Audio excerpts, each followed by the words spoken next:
자, 이슈 포커스 기호일보 한동식 국장 연결돼 있습니다. 자, 한동식 국장님 안녕하세요. 네, 안녕하세요. 예. 오는 20일은 국내에서 코로나19 첫 번째 확진자가 나온 지 꼭 1년이 되는 날입니다. 그동안 참 많은 변화가 있었는데요. 자, 먼저 발생 상황부터 좀 정리 좀 해주시죠, 국장님. 네, 국내에서 첫 확진자가 나온 것은 지난해 1월 20일이었습니다. 중국 우한에서 입국한 중국 국적의 35세 여성이 인천공항 검역소에서 국내 첫 코로나19 확진 판정을 받은 이후에요. 국내에서는 계속해서 소규모 집단 감염이 이어지고 있습니다. 예. 어제까지 국내 누적 확진자는 72,340명이 됐고요. 현재 12,838명이 여전히 격리 중에 있습니다. 또 1,249명이 이제 사망했는데요. 한때 하루 확진자가 1,000명을 넘어서면서 이 사회적 거리두기를 3단계로 격상해야 하지 않느냐 이런 우려도 있었습니다. 지금은 다행스럽게 그 500명대까지 떨어져서 일부 업종에 대한 완화 조치가 나오고 있지만요. 여전히 우려스러운 상황이 계속되는 만큼 각별한 주의가 요구되고 있습니다. 어제까지 집계된 지역별 확진자 수를 보면요. 서울이 22,484명으로 전체의 31%를 점유하고 있고요. 그러면서 가장 많은 확진자가 발생했는데요. 다음으로 경기가 18,134명, 25%나 됐습니다. 이어서 대구가 8,147명 뒤를 이었는데요. 그 다음이 인천으로 3,548명이 발생한 것으로 집계됐습니다. 이렇게 전체 확진자의 60% 이상이 인천과 경기, 서울 등 수도권에서 발생하고 있는 것으로 나타났습니다. 네. 근데 이제 대구 바로 다음이 이제 인천이라고 말씀을 하셨지만은 네. 인천이 그 대구의 절반에도 미치지 않고 있거든요. 그 당초에 그 인천은 여러 가지 지리적 특성 때문에 확진자가 가장 많을 것이라는 그런 예측도 있었는데 이에 대한 분석도 좀 해주시죠. 네, 그렇습니다. 인천은 이제 세계적인 허브공항으로 꼽히는 인천공항과 함께요. 인천항을 포함하고 있어서 외국인들의 입출국이 빈번한 곳입니다. 예. 이 때문에 국내에서 확진자가 가장 많이 발생할 것이라는 우려가 있었는데요.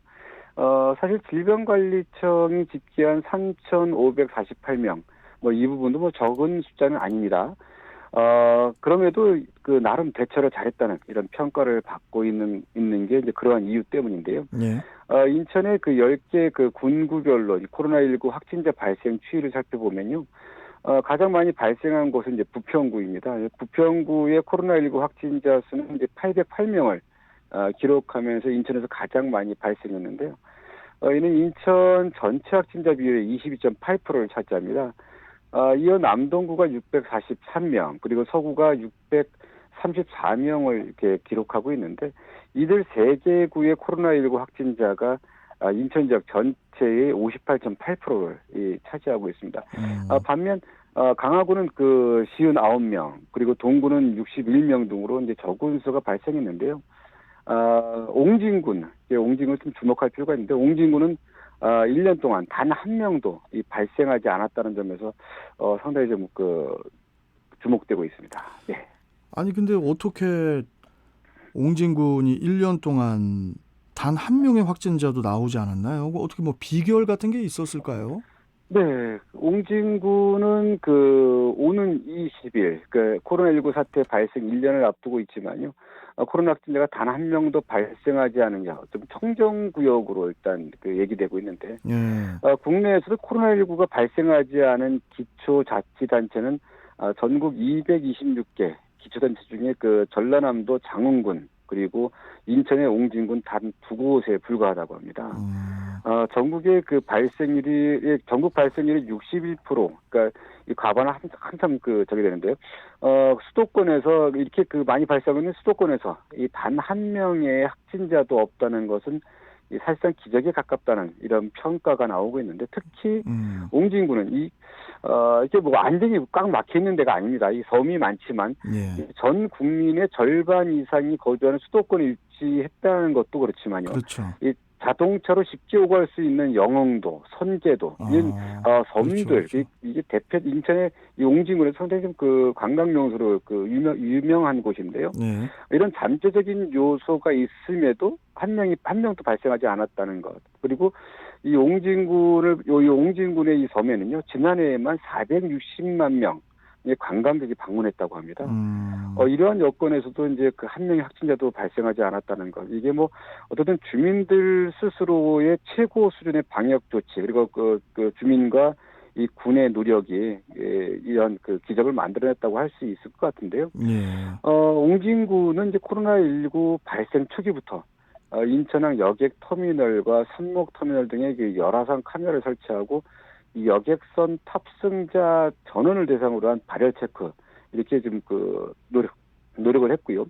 이 방역 국민들 노력도 좀 주목해 볼게요. 네.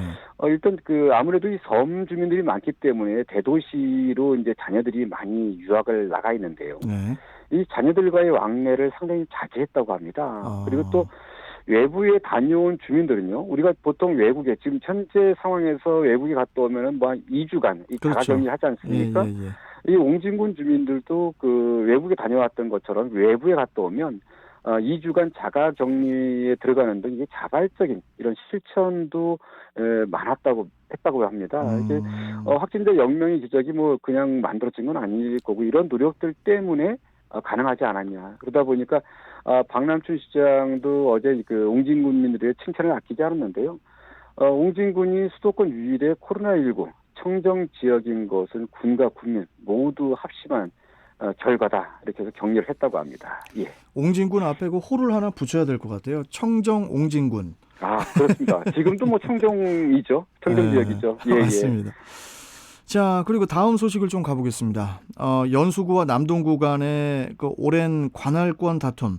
그러니까 이제 일명 땅 따먹기 싸움이라고도 이제 불렸는데, 이러한 다툼이 이제 막을 내렸다고 해요. 그 대법원이 연수구의 손을 최종적으로 들어줬다고 하는데, 좀 정리 좀 해주시죠. 네, 인천 송도 메리지 관할권을 두고 이제 그동안 이제 연수구와 남동구가 지난 2015년부터 5년 동안 법정 다툼을 벌였습니다. 근데 이제 마침표를 찍게 됐는데요. 네. 송도 1-109에서 909가 연수구 관할로 결정된 이후에요.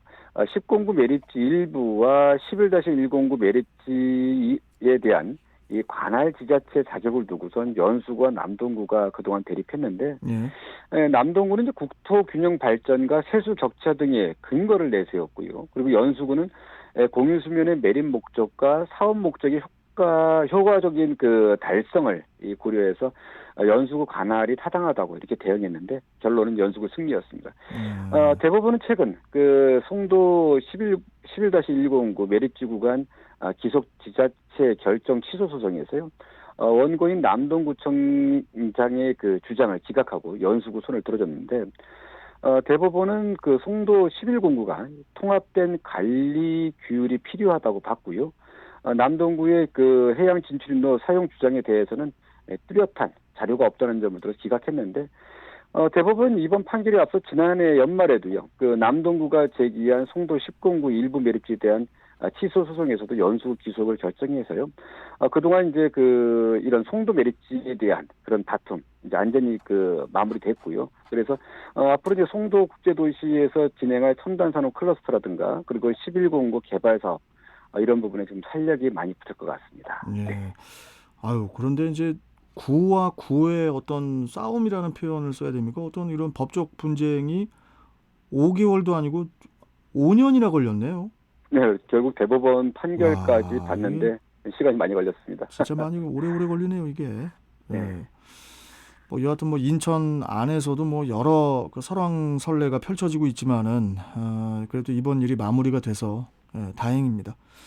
자, 오늘 말씀 잘 들었고요. 내일 또 뵙겠습니다. 고맙습니다. 네, 감사합니다. 네. 자, 이슈 포커스 기호일보 한동식 국장이었습니다. 서구민 90%가 쓰는 지역 화폐에